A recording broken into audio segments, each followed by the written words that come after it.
ये आरोप लगाते हैं कि हम लोग हिंदुओं को पैसे या चावल देकर उनका धर्मांतरण कराते हैं। इस बात का इल्जाम लगाकर ये लोग ये बात बिल्कुल साबित कर देते हैं कि हिंदू धर्म इतना हल्का और इतना नाजुक है कि एक बोरी चावल और क्या कहते हैं जरा सा पैसा देकर इनका धर्म कोई भी खरीद सकता है। यानी हिंदुओं का कोई ईमान धर्म है ही नहीं। और ये बात मैं कोई ऐसे ही नहीं कर रहा। भविष्य में मैं वीडियो बनाऊंगा जिसमें मैं ये दिखाऊंगा कि इनके गुरु, इनके धर्म पुस्तकें इनको ये शिक्षा देती है, यदि आपको कोई देश भी लूट ले और उसके बदले आपको कुछ पैसे दे दे तो आप उसको अपना राजा बना लो और ये खुश हो जाओ कि भैया उसने मुझे पैसे और गिफ्ट दिए हैं। चाहे देश लूटता है तो लूट जाए, पर भैया हमारे को पैसे मिल गए, हम खुश हैं। यदि आप इन लोगों की धार्मिक किताबों को पढ़े तो इनका हर जगह कहीं ऐसा लिखा हुआ मिल जाएगा आपको कि कहीं ना कहीं किसी फंक्शन में, किसी और काम में किसी ना किसी को पैसे लेने के लिए वो लोग झोली फैला के खड़े हो जाते थे। यानी सुसुपंथी इतने हल्के हैं कि जहां पैसा मिलता है ये झोली फैला के खड़े हो जाते हैं। जबकि बाइबल में कहीं से कहीं तक नहीं लिखा कि किसी का भी धर्मांतरण कराना है या किसी को भी अपने धर्म में लेकर आना है। हाँ, ये जरूर लिखा है कि विश्वास में लाओ, उनको चेला बनाओ और उनको ये जरूर शिक्षा दो कि प्रभु यीशु मसीह ने तुम्हारे पापों के कारण अपने जीवन को दिया है। जबकि इनका धर्म ग्रंथ गीता 1866 में ये लिखा है कि समस्त प्रकार के धर्मों का परित्याग करो और मेरी शरण में आ जाओ, मैं समस्त पापों से तुम्हारा उद्धार कर दूंगा, डरो मत। यानी कि इनकी धार्मिक किताब खुद ये शिक्षा देती है कि दूसरे का धर्म को बदलो, अपने धर्म में लेकर आओ। पर जब हमने ये बात उठाई तो बहुत से लोगों ने हमारा इस बात पे विरोध किया था कि गीता में धर्म का मतलब रिलीजन नहीं है, धर्म का मतलब है दायित्व, कर्तव्य और मॉरल ड्यूटीज। और इसके ऊपर मैं एक वीडियो लाने वाला हूँ जिसका टाइटल मेरा धर्मांतरण से होगा, जिसमें ये साफ दिखाऊंगा कि इनके धर्म ग्रंथ साफ साफ कहते हैं कि तलवार के जोर पे भी धर्मांतरण कराओ। हाँ, ये बात बिल्कुल सही है कि धर्म का मतलब दायित्व, कर्तव्य, मॉरल ड्यूटी होता है, परंतु जिस धर्म की बात श्री कृष्ण कर रहे हैं वो श्री कृष्ण आगे क्या क्या कहते हैं इसी धर्म के ऊपर आने वाली वीडियो में आपको ये देखने को जरूर मिलेगा। जैसा कि लूका 6:44 में से बाइबल हमें ये बताती है कि पेड़ अपने फलों से पहचाना जाता है, तो दूसरे शब्दों में ये भी हम कह सकते हैं कि जैसा ईश्वर वैसा भक्त।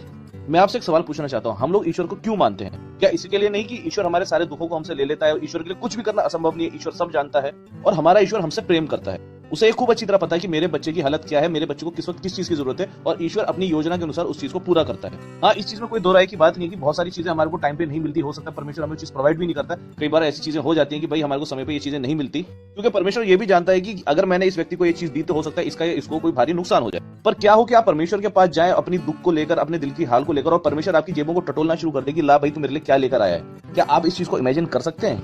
जहां तक मुझे लगता है कि आप सबका एक ही जवाब होगा, नहीं हम ऐसा इमेजिन नहीं कर सकते कि हम परमेश्वर के पास जाएं, ईश्वर के पास जाएं और वो हमारी जेब में टटोल के दिखा कि पहले दिखा तू मेरे लिए क्या लेकर आया है। साथ में क्या हो यदि आपका परमेश्वर आपको कुछ देने लगे और दूसरा बंदा उसका हाथ पकड़ के नहीं बहुत दे दिया, इससे ज्यादा नहीं देना, इसकी औकात इससे ज्यादा की नहीं है, तो आप क्या करेंगे? तो आज मैं आपको दिखाऊंगा कि राइस बैग का असल सोर्स क्या है और किसके धर्म के अंदर राइस बैग के बारे में बताया गया है। हिंदू धर्म के अंदर एक बहुत ही फेमस कहानी है जिसके बारे में आप लोगों ने सुना होगा, नहीं भी सुना होगा तो आपने टीवी या सीरीज में देखा होगा। ये कहानी है श्री कृष्ण और सुदामा की। आप लोग इस कहानी को जानने के लिए पढ़ सकते हैं श्रीमद् भागवतम भाग 2 स्कंद 10 अध्याय 80 से अध्याय 81 तक। ये कहानी बहुत ही फेमस है, इसके बारे में बहुत ज्यादा डिटेल में मुझे बताने की आपको जरूरत नहीं, फिर भी जो लोग नहीं जानते उन लोगों के लिए मैं एक बार फिर से इस कहानी को इन शॉर्ट में आपको बता रहा हूँ। अब इस कहानी को पढ़ेंगे तो आपको पता चलेगा कि एक व्यक्ति है सुदामा जो कि बहुत गरीब है, उसकी हालत इस हद तक खस्ता है कि वो एकदम सूख चुका है, दुबला पतला है, उसकी बीबी के पास भी कपड़े नहीं है, फटे चित्रों में रहता है, उसके भी चमड़ी से उसका शरीर हो गया है, इतने कमजोर हो गए हैं, उनके पास कुछ नहीं है खाने को। ठीक है, फिर उसकी पत्नी कहती कि जाओ श्री कृष्ण के पास जाओ, तुम्हारे को पैसा धन आदि सब कुछ देके तुम्हें कुछ तो आपका फायदा करेंगे, कुछ खाने को मिलेगा। उनके घर में खाने के लिए रोटी भी नहीं है। वो बेचारा वहां जाने की कोशिश करता है, जाने से पहले कहता है भाई मेरे को कुछ इतने बड़े राजा के पास, इतने बड़े आदमी के पास जा रहा हूं, कुछ तो भेंट लेके जाऊं। तो उसकी पत्नी क्या करती है, आस पड़ोस से लेकर कुछ जाती है, वहां से थोड़ा सा चिड़वा उठा के लाती है और वो उसको दे देती है। अब जिन लोगों को चिड़वा नहीं पता तो मैं आपको ये बता दूं कि चिड़वा चावलों का ही एक और रूप है जिसको लोग पकाते हैं, खाते हैं। इस चीज से आप कंफ्यूज मत होना। क्या होता है, सुदामा जी श्री कृष्ण के पास जाते हैं, उनका वैभव देखते हैं, सब कुछ देखते हैं। जैसे श्री कृष्ण उन्हें देखते दौड़कर उनको अपने गले से लगा लेते हैं, दोनों की आंखों में आंसू आ जाता है। उनकी पत्नियां भी उनकी सेवा करती हैं, उनके पांव धोते हैं, उन्हें गले से लगाते हैं, उनके शरीर पे खुशबूदार द्रव्य लगाते हैं, इतना आदर सत्कार करते हैं कि बस पूछिए मत। एक ईश्वर एक इंसान से दोस्ती करके बैठा है, उसको अपने गले से लगा रहा है, इतने आदर दे। फिर श्री कृष्ण क्या होता है कि कहते हैं सुदामा से, अरे भाभी ने मुझे लिए कुछ तो दिया होगा, मेरे को ये कोई तो गिफ्ट दिया होगा, तो मेरे को दो। फिर सुदामा को हाथ पैर उसकी जेबों में हाथ मारते हैं। अचानक से उनको एक पोटली मिलती है जिसमें थोड़ा सा चिड़वा था, वो खाने लगते हैं। फिर जो होती है उनकी वाइफ श्री कृष्ण का हाथ पकड़ लेती है, नहीं नहीं नहीं इसको इससे अधिक मत दो वरना भाई तुम भी सुदामा बनके इधर उधर घूमते रहोगे। ये जो है सारी की सारी कहानी इस तरीके से है और उसके बाद सुदामा को बहुत सारा धन संपत्ति मिल जाती है। ये तो वो कहानी है जो कि लिखी गई है, पर सोचने वाली बात क्या है, सुदामा जो है एक ब्राह्मण है और वो एक ज्ञानी व्यक्ति है। यदि आप सनातन धर्म के बारे में जरा सा भी जानते होंगे तो ब्राह्मण की कभी भी इस कंडीशन तक हालत हो नहीं सकती थी कि वो भिखमंगा हो, फटे हाल पहुंच जाए।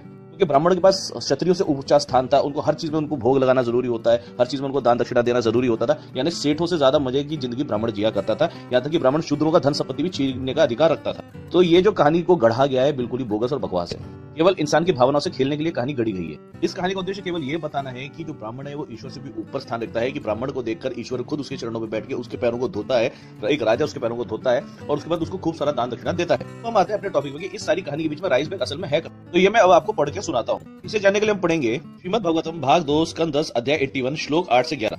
यहाँ पे इस प्रकार से लिखा है, भगवान श्री कृष्ण ने ऐसा विचार करके वस्त्र में से चिथड़े की एक पोटली में बंधा हुआ चिड़वा यह क्या है ऐसा कहकर स्वयं ही छीन लिया। जैसा मैंने आपसे कहा था, यदि आप ईश्वर के पास जाओ, ईश्वर आपकी जेबें टटोल लगे कि आपकी तुम मेरे लिए क्या लेकर आए हो। और यहाँ पे भी भगवान श्री कृष्ण क्या कर रहे हैं, सुदामा की जेबें टटोल रहे हैं, उसमें जो उसने उसकी पोटली में बंधा हुआ चिड़वा था उसे छीन लेते हैं उससे, और बड़े आदर से कहने लगे, प्रिय मित्र है तो तुम मेरे लिए अत्यंत ही प्रिय भेंट ले आए हो। ये चिड़वा न केवल मुझे बल्कि सारे संसार को तृप्त करने के लिए पर्याप्त है। ऐसा कहकर वह उसमें से एक मुट्ठी चिड़वा खा गए, और दूसरी मुट्ठी ज्यों ही भरी त्यों ही रुक्मणी स्वरूप स्वयं भगवती लक्ष्मी जी ने भगवान श्री कृष्ण का हाथ पकड़ लिया, क्योंकि वे तो एकमात्र भगवान के प्राण है, उन्हें छोड़ और कहीं जा नहीं सकती। तो आप लोग कहोगे इसमें ऐसी कौन सी बात है। तो भाई जब मैंने कहानी सुनी थी, मुझे पंडित ने कथा सुनाई थी, तो उसने ये बताया था कि भगवान श्री कृष्ण ने 2 मुट्ठी भरी थी, एक मुट्ठी में एक लोक दे दिया था, दूसरी मुट्ठी में दूसरा लोक दे दिया था, और तीसरी मुट्ठी जैसे ही खाने वाले थे तो रुक्मणी ने श्री कृष्ण का हाथ पकड़ लिया कि भाई भगवान यदि तुम ये भी मुट्ठी खा लोगे तो खुद सुदामा की तरह दर दर भटकते फिरोगे। तो 11वां भी पढ़ते, देखें यहाँ पे क्या लिखा है। विश्वात्म बस मनुष्य को इस लोक में तथा मरने के बाद परलोक में भी समस्त संपत्ति की समृद्धि प्राप्त करने के लिए यह एक मुट्ठी चिड़वा ही बहुत है, क्योंकि आपके लिए इतना ही प्रसन्नता का हेतु बन जाता है। यानी भगवान श्री कृष्ण की पत्नी रुक्मणी के पास ये बुद्धि थी कि भैया अगर भगवान ने ये वाली मुट्ठी भी खा ली तो भगवान जी खुद सुदामा की तरह दर दर भटकते फिरेंगे। अब आपके सामने 2 ईश्वर हैं, एक तरफ प्रभु यीशु मसीह है और एक तरफ श्री कृष्ण है। अब एक तरफ यीशु मसीह अपने पीछे चलने वाले लोगों की बात समझ करके इन लोगों को भूख भी लगी, क्योंकि 5 रोटी 2 मछली से उनका पेट भर देते हैं। इसी तरफ श्री कृष्ण ने जिनके पास दुनिया के सारे मौज मस्ती पाकर सब कुछ बोले बैठे कि भैया कोई एक सुदामा नाम का गरीब इंसान है जो बेचारा भूखा नंगा घूम रहा है, जब तक उससे उन्होंने राइस बैग ले नहीं लिया तब तक उसका उद्धार नहीं किया। दूसरी तरफ यीशु मसीह है जो बिना कुछ लिए दिए लोगों का पेट भी भर सकते हैं और दूसरे लोगों को आशीष भी देते हैं। इस तरफ श्री कृष्ण है जिनकी पत्नी उनका हाथ पकड़ के कहती है भाई भाई इसे अधिक मत देना, और इस तरफ यीशु मसीह जिन्होंने सेध में हमारे को स्वर्ग का राज्य दे दिया। जैसा कि मैंने कहा था, जैसा पेड़ वैसा फल। जो लोग ऐसे ईश्वर को पूछते हैं जो राइस बैग के बिना कुछ देता नहीं है, और दूसरी तरफ यीशु मसीह है जो बिना कुछ लिए सब कुछ का पेट भर देते हैं। तरफ ऐसा ईश्वर है जो सबसे पहले अपना सोचता है, सबसे पहले अपने राज्य पाठ सब कुछ ले लेता है, सारी दुनिया में राज करता है, फिर स्वर्ग में जाकर भी ऐश्वर्य पाता है। एक तरफ यीशु मसीह है जो अपनी सारी चीजों को, अपनी सारी सामर्थ्य को छोड़कर पृथ्वी पर आते हैं, चरनी में जन्म लेते हैं। इसमें कुछ सुसुपंथी लोगों को तकलीफ हो कि भाई हमारे श्री कृष्ण तो इतने दयालु थे, इतनी अच्छी कहानी है, तुम लोगों ने इसे गलत तरीके से रिप्रेजेंट कर दिया। तो उसे कहना चाहता हूँ भाई मेरे, तुम्हारे जो भगवान है जो बिना राइस बैग के कुछ देते नहीं, अगर मंदिर में चले जाओ बिना दान पेटी के कुछ उनसे काम नहीं किया जाता, लाखों करोड़ों रुपए भगवान को चढ़ाए जाते हैं, उसके बाद जाके अगर किसी भक्त की कुछ मुराद पूरी हुई तो नहीं, वरना भूखे रंगे घूमते रहते हैं। इस तरह हमारे यीशु मसीह जो किसी से कुछ नहीं मांगते, किसी को कुछ नहीं कहते कि मैंने तुम्हें सेत में तुम्हें उद्धार दे दिया है, तुम मेरे पास आओ मैं तुम्हें स्वतंत्र कर दूंगा। एक तरफ श्री कृष्ण कहते हैं समस्त धर्मों को छोड़ के मेरे पास आओ मैं तुम्हें स्वतंत्र कर दूंगा। खैर बात जो भी कुछ हो, आपके सामने 2 ईश्वर है, एक राइस बैग लेके आपको उद्धार देता है और एक बिना राइस बैग के उल्टा आपको राइस बैग देता है कि बेटा पहले पेट भर लो और बाकी आगे अपना आप उद्धार भी पाओ। क्या वो इनको कितना भी समझा ले, ना ही हम लोग पैसे देते ना ही हम राइस बैग देते, पर फालतू फंड में लोग हमें बदनाम करते, तो चलो हम यही मान लेते हैं कि चलो राइस बैग देते। और हमारा प्रभु यीशु मसीह इतना सामर्थी है कि उस इंसानों को की कमियों को, इंसानों की चीजों को जानता है, इंसानों की जो भी उसकी नीड्स है उसको पूरा करता है, तब जाके कहता है कि पहले परत के देखो मैं कितना भला हूँ। तो श्री कृष्ण जैसा ईश्वर कहता है कि पहले मुझे भर दो उसके बाद देखो मैं कितना भला हूँ। तो मैं आप पे छोड़ता हूँ आपको कौन सा ईश्वर पसंद है, राइस बैग लेने वाला, राइस बैग देने वाला, जो भी आपकी मर्जी हो, आप स्वतंत्र थे, जो आपको सही लगे आपसे चुन लीजिए। खैर मैं अंत में ये कहना चाहता हूँ कि यदि आपको मेरी वीडियो पसंद आती तो लाइक करें, शेयर करें, सब्सक्राइब करें, please hit the bell icon also. प्रभु आपको अच्छे से धन्यवाद।